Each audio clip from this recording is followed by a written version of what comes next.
the Alaska Family Directory website from the Alaska Department of Education and Early Development. The amount of these grants is $626,000. Second. Is there any public testimony? Any board discussion? Seeing none, we can vote.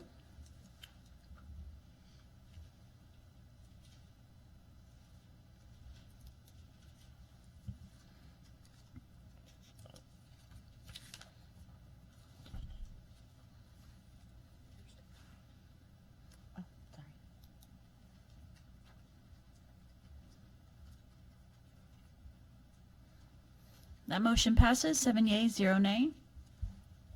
Okay. I move to approve ASD Memorandum 010 and authorize the superintendent to accept the Title 6B Individuals with Disabilities Education Act Entitlement Grant and Preschool Disabled Incentive Grant for fiscal year 2019 to 20 for a total amount of $13,452,000. Second. Is there any public testimony? Any board discussion? Seeing none, we can vote.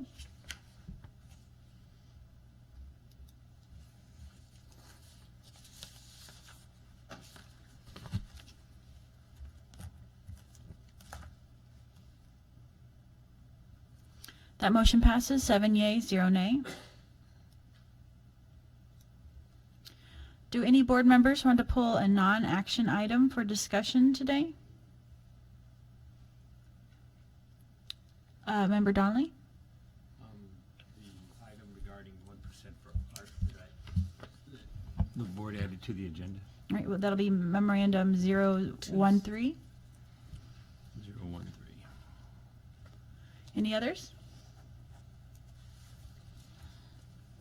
Okay, do you want to speak to that, Member Donnelly? Thank you. Do we do public testimony during, not at this time, just at the very end? Okay, thank you, Member Donnelly.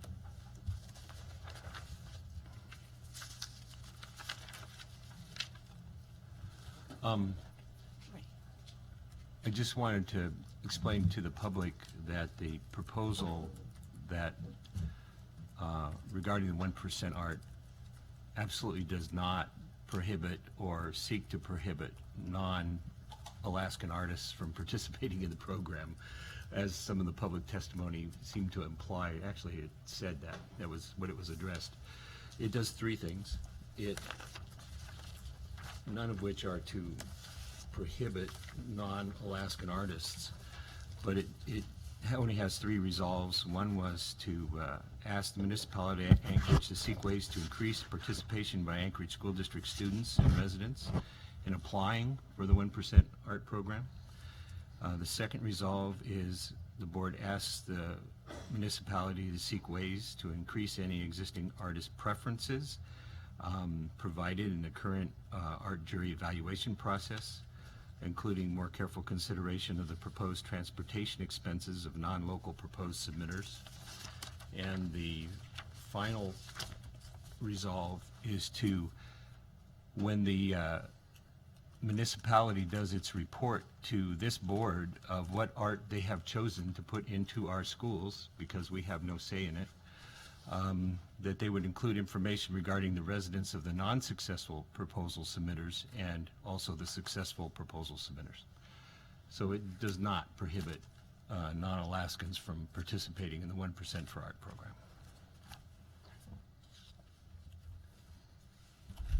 Any board member comments or questions? Member Vacalis? I just had a quick question, Dave. On there's a lot of bold formatting. Is that just for emphasis on those points? Well, are you looking at the actual resolution is the last page. Yeah, but I'm looking at the pertinent facts. I didn't know if you formatted that specifically for a reason. Oh, the pertinent facts? Yeah, it was highlights of the section that of the existing law that I thought were applicable. Okay. Yeah. Thank you.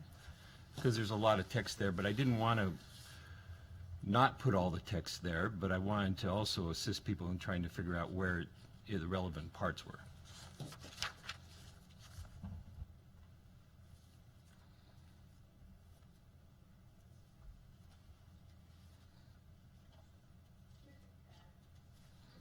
Go ahead, Star. I guess I think I know what your purpose is here, Mr. Donnelly, but could you restate that and how this will make a difference or change anything that we can change?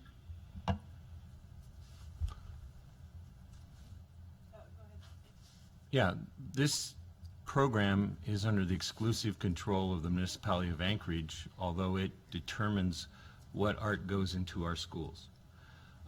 They make a report, and I found the report lacking in some important information, identifying what non-successful artists applied for, more information, especially about the non-successful applications.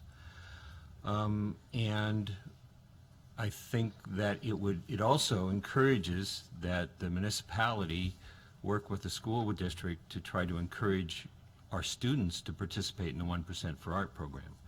Because I think our students, we have amazing artists out there that are our students, and I really want to encourage them to get in this competition and compete.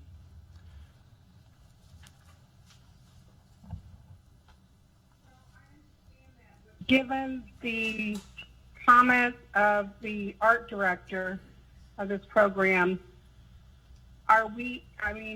even if we propose this, I don't think this is something that we have control over. I mean, we have to be part of this program.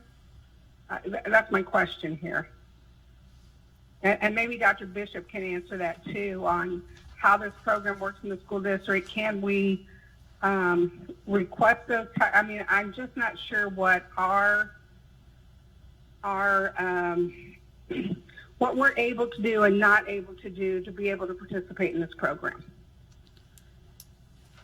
Did you have a comment, Dr. Bishop? I'm going to, Madam Chair, defer to Tom Roth, who has some additional information in regard to this, perhaps since it's in his realm of purview. Thank you, Dr. Bishop. Through the Vice President. So there's some details. I'll ask Mr. Fenisef to make sure I'm straight. The district does not really have a voting piece. Mr. Donnelly is correct. However, as a part of the panel, typically the project manager of the construction project and the school principal are involved in the committee process. So there is some influence, but again, as Member Donnelly mentions, it does not come back to the district or to the board for any type of vetting or approval.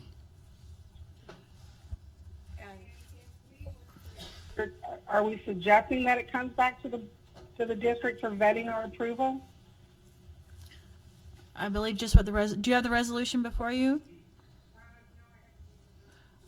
Okay. It doesn't really suggest that in the resolution. It's basically urging them to consider local artists, and then when the report is made, to report, my understanding, where the artists were from that were selected as well as those that were not.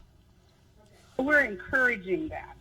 Right. This is a resolution encouraging them to do that. Correct. We don't have a policy in regard to this, Right. Madam President. Okay. This is a statement from the school board requesting, we're resolving that we ask that the municipality do something. Okay, thank you. Member or anybody else before go back to him? Member Bellamy. Thank you. So I guess I have a question, maybe for Superintendent. Students right now can participate, correct? Anybody can participate in the 1%.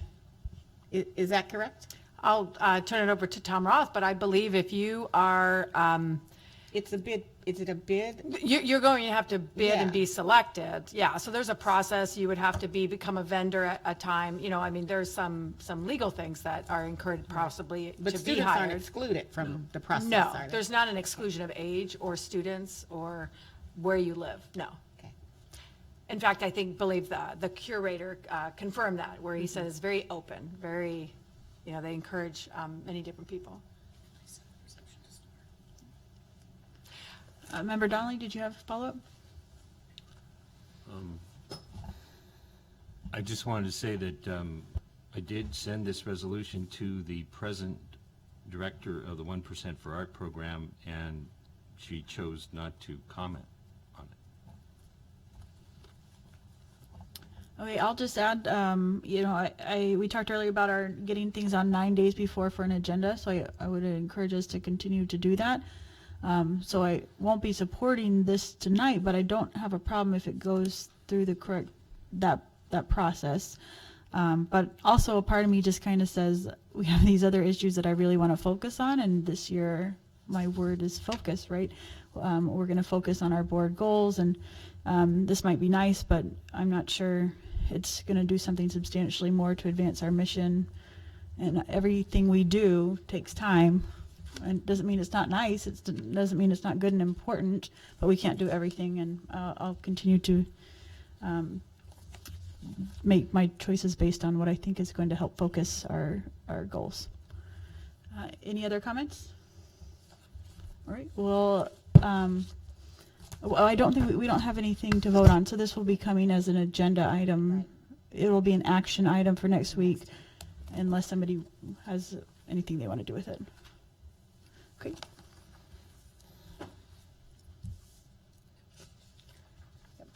All right. Any new business by board members?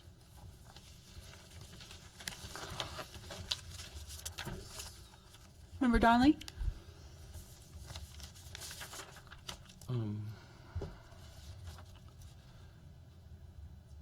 I'm really concerned that our decision to hold the meetings on Tuesday has now preempted the live broadcast of our meetings.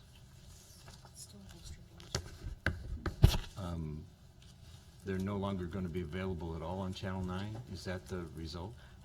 Through the chair, I believe we've been streaming through YouTube ever since last year, so we haven't had them on that channel for. It's in Oh, double. It's We've been on doing Channel both. 9, Okay. Yeah. So they're live stream. There's another access point to that.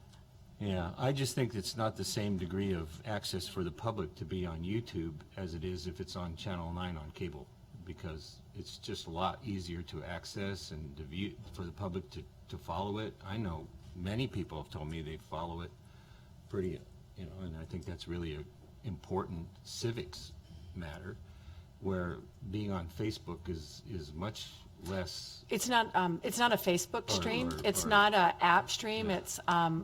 It's on the internet. Okay. So if you have an internet, so you actually don't need cable. You can go straight from your phone Right. and actually access it anywhere in the United States. You don't have to be at a TV. You could be anywhere, any location you want to look at it. And I think that's great. I still think that it was really accessible to the public to have it on Channel 9.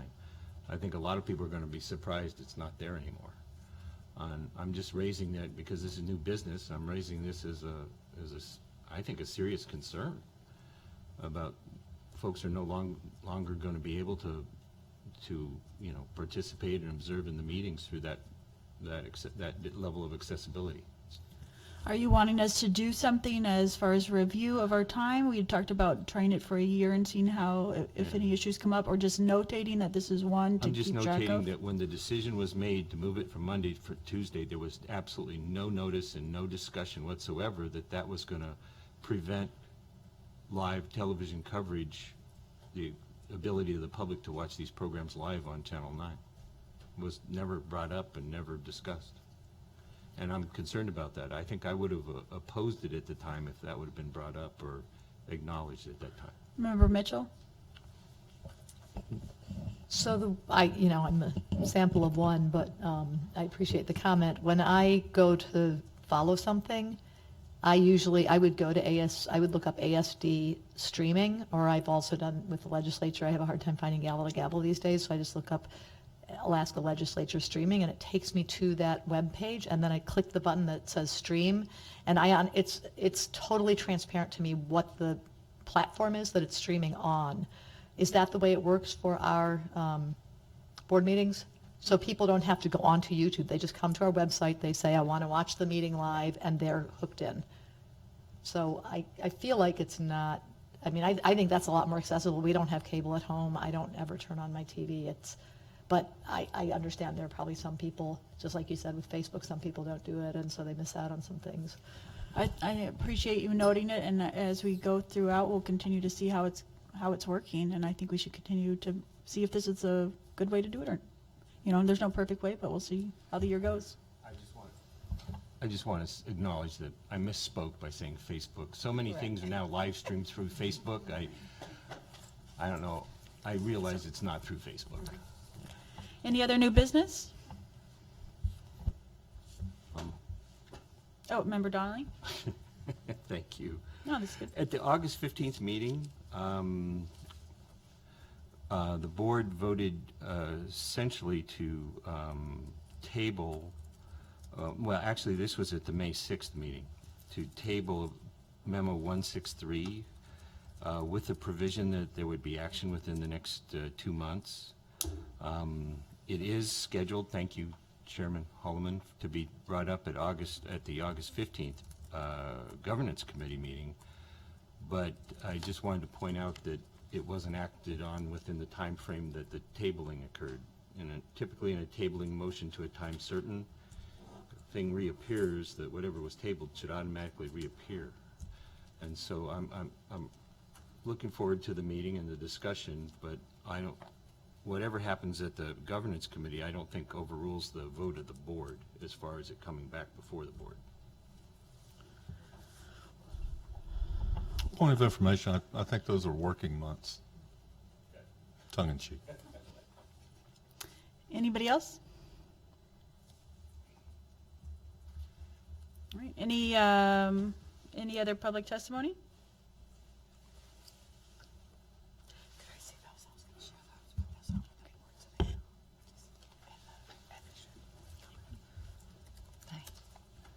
Are you ready? You just be sure to state your name. I'm Marnie Hartel, and I want to thank you and welcome you to a new year. I just want to give a shout out to our educators and students and families that this is the beginning of a great new year. And I'm really excited and geared up for success this year. And I want to give also kudos to Member Donnelly. I was trying to live stream and I rushed over here because the live stream is not working right now through YouTube. And I already talked to Stephen Brown about it, so hopefully we will get it working in the future. But I'm actually wanted to mention the opportunity audit really quickly. There is something called the NEA opportunity audit. And it's like an in-depth checklist of factors of effective schools to gauge whether in each factor, does this not exist? Is it not apparent, emerging, improving, or flourishing? So I'm wondering how many of you have heard of or glanced at the NEA opportunity audit? We're not to respond to public testimony. but Okay, well, thank you, Superintendent, Dr. Bishop. I think there's a lot of great parts there with the GPS indicators framework. And the GPS indicator stands for Great Public Schools framework. And these criteria, they might seem really familiar to some of the components found in accreditation criteria that our administrators and educators have worked with before. And the great part about the audit is it allows community members and parents and students to take part in collecting feedback and on where we are now and where we need to be. And the reason I mention it is because we're looking at setting our new district goals. The 2020 goals are now sort of expiring, and we need to think about what is the 2025 goals or whatnot. And the Alaska Education Challenge, of course, is another great one. There's already 2025 goals in the Alaska Education Challenge. It did get revised slightly under Alaska's new administration, but it still includes many goals and year timestamps that might be relevant to the school board as we build our new district goals. And as a courtesy, I'll email the school board a copy of the opportunity audit so you could take a quick glance. It's a quick scroll. It's like 8 pages. It's only 7 criteria pages to look at, and it's really insightful and effective. Between the NEA opportunity audit and the Alaska Education Challenge, I think those are some really good key resources. But another one to look at is the profile of a graduate. And if you haven't Googled that or looked that up, I encourage you to look at the profile of a graduate. Many districts around the country are looking at using that to frame their district goals.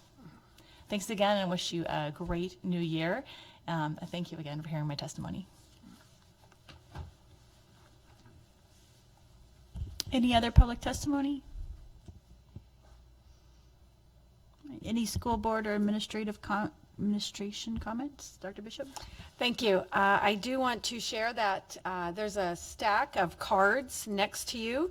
And as you're out and about in the community, if there's questions, we highly encourage folks to connect. And there's lots of different ways we want to connect with people, how they like to be connected with. And so there's lots of information. You can hand this to constituents, parents, kids, whomever you'd like, but it really talks about all the ways that they can receive information, and because we want to deliver it how they like to receive it. And we have lots of different avenues for information. And we used to, this is an update of the card that looks like a cell phone when we first put out our app. So this is just the second rendition of that to encourage folks to get information. And then of course on your app or other things, you can decide to get push notifications or not. You know, you don't have to be bothered if you don't want push notifications, but we provided those for everyone. And then I wanted to share with the board that Dr. Stock will be in charge the next 2 days. I am available by telephone. We have been requested to testify, and actually it's the work of Jenny Knudsen and her team with SEL, but they requested the superintendent to sit on a panel in the state of Utah with the governor and legislature and other school personnel to create policy in their state around SEL. And the work of Anchorage School District has been longstanding, over 15 years of this work, and just some of our programs and what we've done. So we were requested by Mr. Shriver, who's the lead of Castle, to travel there. They're going to pay for it, and I travel tomorrow, sit for a day on their panel, answer questions, and then travel back Thursday night, back to work on Friday. But it's an honor to represent the good work of the district that has been going on for many, many years, and hope that we can encourage social emotional learning in other states as well and in other school districts. So I wanted to share that with the board. Thank you. Anyone else, Star? We didn't really get a chance to talk about the conference or accelerated board training that Alyssa, Michaelis and I attended. And we are putting our heads together and are going to come back with a board training of the information that we gathered at Harvard. It was amazing to bring all these people together. The first time that they've ever done anything like this. They did it through the Council of Great City Schools. They have a lot of executive companies that come in for executive education, and this was the first time they did a board education, and definitely some good things, and we will be getting together to be able to pass that on to the board. Madam Chair, I want to clarify too, to add that the funds that were granted to participate in the Harvard Business Education School of Business were provided through philanthropic work out of Boston itself. The Shaw Foundation, the people, husband and wife who started Wayfair company, believe in education, and through Elisa Michaelis's participation on Council of Great City Schools, the chair of their board had befriended her, and she shared that there's no way we could afford it. We've gone to our community too much through the earthquake and everything, and this family stepped forward and paid for the 3 members. So I want that to be highly notable, public, thank them, but also let folks know that our attendance and tuition, it is spendy, was paid for by this group to further the education. Yeah, and yes, and thank you, Dr. Bishop, for reminding me of that. That's wonderful. Anybody else? We're on school board and administration comments. Member Donnelly? Yeah, at the upcoming governance meeting on the 15th, I hope we'll be in a position, my current intent is to move to discharge the national anthem policy, and my current proposal will be to make it a once-a-month event, that the national anthem would be played the first school day of the month. And that's what I'm going to move at the governance committee meeting. All right. Looks like we are finished up today. Thank you all. We'll have a great start to the school year. So, meeting adjourned. Motion, does he have to? Oh, does somebody want to move to adjourn? Thank you, Member Michaelis. I move to Second? adjourn. Second. Any opposition? All of the above. All right, consensus has it. Thank you.